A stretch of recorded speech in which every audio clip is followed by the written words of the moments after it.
grow and divide. Divide means they multiply into number of cells. Okay, so they go on dividing. Like suppose there is one cell divides into two cells further divides into two each, so it becomes 4, and so it's continuous growth. Okay, so this is the kind of meristematic tissue. What is meristematic tissue?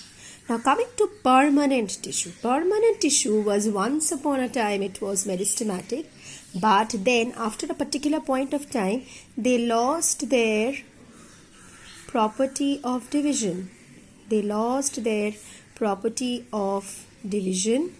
And they became constant.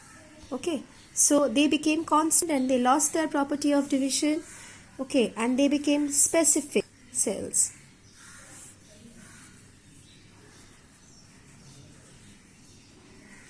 They attained a specific function also. Okay, so this is the difference between the meristematic and permanent tissue. They are continuously dividing tissue.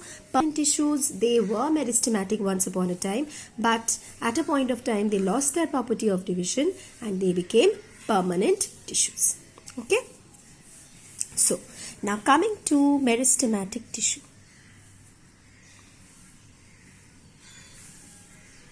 Now where do you find meristematic tissues in plants? See, meristematic tissue, its property is to continuously grow and divide. So automatically it is understandable that these kind of tissues, they are found in the parts of the plant which are continuously growing.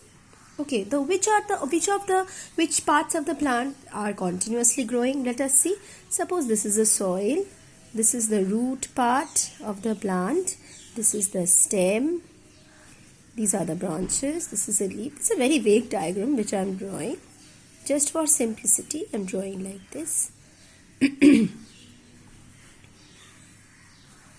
Okay, so this is the leaf, this is the stem. You all know the parts. Okay. Now, suppose this is a small plant. It will grow. Growing means what? It will grow in height also, as well as if you look at the roots will also grow under the ground. It will spread. Okay. So definitely these meristematic tissues, they are found at the tip of the stem. So suppose this is the stem, this is the tip of the stem, tip of the shoot.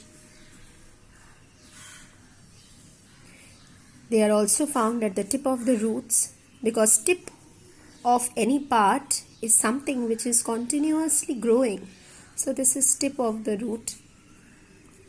And these are the young leaves, they will grow into big leaves, so they are also found at the tip of these young leaves also. Not only that, it is also found in the small bud which I have drawn here. At the apex of the bud or the tip of the bud, they are found. So this bud will ultimately it will grow into a flower. Okay, so this is what meristematic tissue is all about. So it is found in the growing parts of the plant.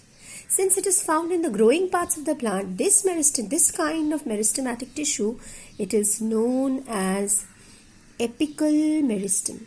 Apical meristematic tissue or apical meristems.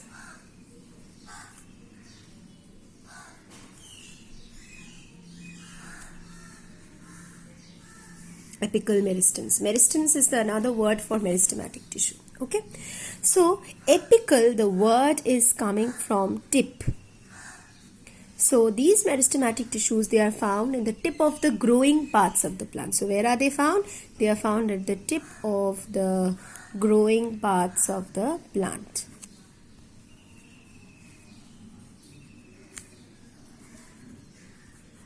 So what are the growing parts of the plant? You have the tip of the root, tip of the shoot, tip of young leaves. I'm writing in short form, but when you are copying this down, please write in full form. Okay, then tip of axillary bud. Now what is axillary bud? I will tell you. Suppose this is the stem, this is the branch. Between the branch and the stem, this space is called axil of the leaf, and when a bud arises at the axil of the leaf, it is called the axillary bud. So the tip of the axillary bud also contains meristematic tissues. Okay, now what are the characteristics of this meristematic tissue? The characteristics of these meristematic tissues are that the cells divide continuously. That we already know. But what about the shape of the cells? The cells are very small. They are cubical shape. Their vacuoles are absent.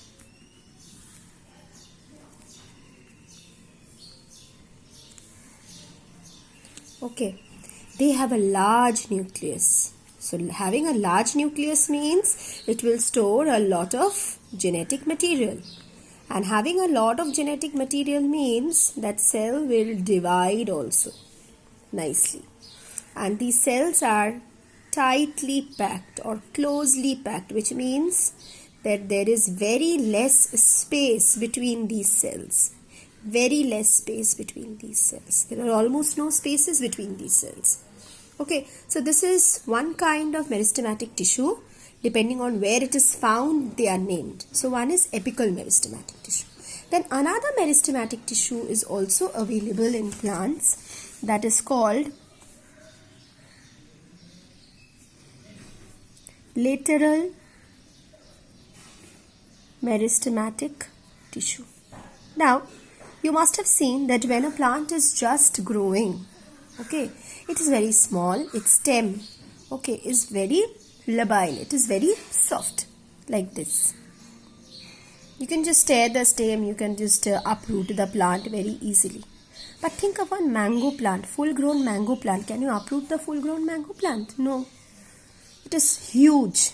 Even its stem, that has also become a bark.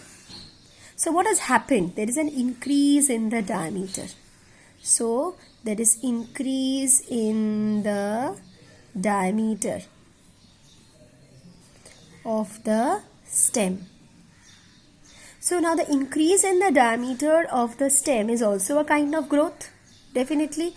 And this growth is brought about by a meristematic tissue which is called lateral meristematic tissue. And where is this meristematic tissue found? Just beneath the bark of the plant. Bark is the outward, you can say it's a covering. Just below this outward covering, the zigzag lines which I am drawing, this is the place where meristematic tissue lies, lateral meristematic tissue, and it is continuously allowing the plant to grow sideways. So its stem is kind of increasing in girth. Okay, so this was all about the meristematic tissue. And these meristematic tissues, what is its the function of this lateral meristematic tissue? Its function is to increase the girth of the plant's which part? Stem. Okay. So this was all about the meristematic tissue. So we had discussed about the apical meristems and the lateral meristems. So with that we finished the meristematic tissue. In our next video, we'll be discussing about the permanent tissue. Now if you like this video, okay, please do like my video and subscribe my channel and keep hooking on to the channel because I'll be uploading more videos soon. Thank you for all your cooperation, students. Thanks a lot.